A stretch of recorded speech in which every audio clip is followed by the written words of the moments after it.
Good morning everybody and welcome to On Tool Wheels with Rainbow, and on today's video I am going to show you how to install the Roadlok system. So I just purchased this system recently, and basically this is what you get. So this is the actual lock mechanism here with the bolt inside it. Then you get these 90mm and 80mm bolts, these guys here. You get these 5mm spacers.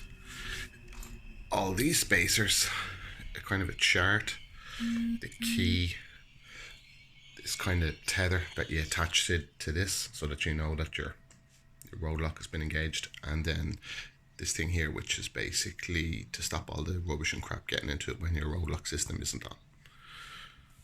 So I'm going to install this now and I'll go through with you what to do. Okay, so you want to turn your wheel turn your handlebars to the left, and then loosen off the top bolt. So this bolt here, in its entirety, but leave it in the caliper. So I've undone the bolt, and as you can see, it's still in the caliper. So you want to leave this resting in. Don't thread it, okay? And you want to measure the distance between here and here. So on my bike, this is 15 mils, and that distance is going to be important for later. Okay, so both bolts are off now. So that distance I showed you earlier, I showed you a minute ago, was important. Okay, so what needs to happen is we need to begin going through the spacers and testing with the Roadlok, and ensure that when the new bolt is put in, that at the top of the bolt there's that 15mm or greater. So I'll show you that now. So this is an example of an incorrect configuration. So in the manual they give you recommended shim sizes to use. So this shim is A, okay, and it says for the RSV4 use this, but as you can see it's touching the actual caliper here, and this bit's out too far here. So this is not the correct size, so we're going to have to try a bigger size. And ensure that the space is there. There needs to be 15 mils here basically between this piece to ensure that you have enough thread available to lock the bolt safely into the fork of the bike. Okay, so I've gone through the various shim sizes, and I've got a size where the hole in the Roadlok, which is there, will actually line up with that hole there so that it will lock.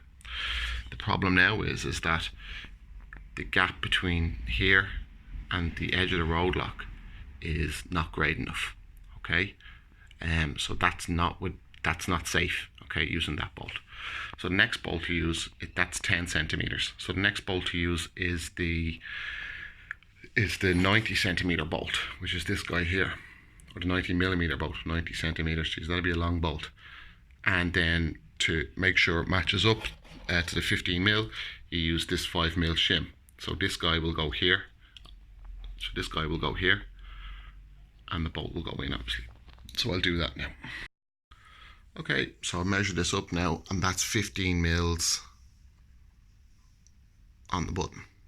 Okay, so this is ready to be installed now. So I'm going to do the same for the bottom bolt, and then we'll get into the tightening bit. Okay, so the bolts have been tightened now, and the amount of torque will be in your manual. For this bike it was 36.2 foot-pounds of torque. They have a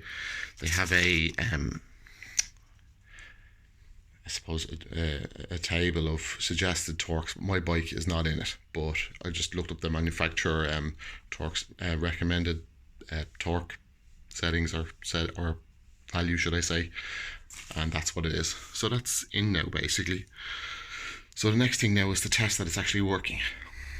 So now to test it, so just pop the lock in. I need to turn the key. This is hard to do with one hand.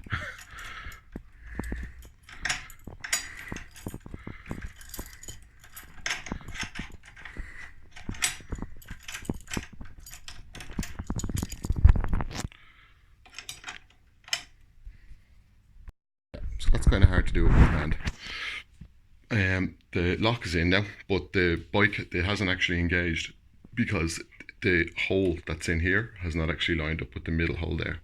So let's just move the bike back a bit and you should hear it click in. There you go. That's locked now. So that bike is now can't be moved. That's basically it. To unlock it again, you just put the key in and now it pops, and that's it. It's just that little bolt that holds it. Then when you're not using it, when you're out on the road, you just put this in and lock that, and that just ensures that no dirt and crap and muck gets in there, and then that's it, that's fine. So that's basically that set up now. Quick and easy installation, basically 10-15 minutes. Again, all you need to do is make sure you measure the distance when you take this bolt out. When you take this bolt out, you want to measure the distance from the edge of the bolt, the bottom of the ring, this bit here, that bit there, to the caliper, and then ensure that when you're putting your new bolt in, that this new bolt is at least that distance to ensure you have adequate tread depth, and then just tighten up to the manufacturer's recommendations. I had to do a bit of trial and error, I suppose, with the shims, but I quickly realised that, or the spacer should I say, but I quickly realised that I was going to require the biggest ones because these are big brakes. That's it, everyone. Thanks for watching, and keep an eye out for the next video when we might do a bike review if it hasn't already been done.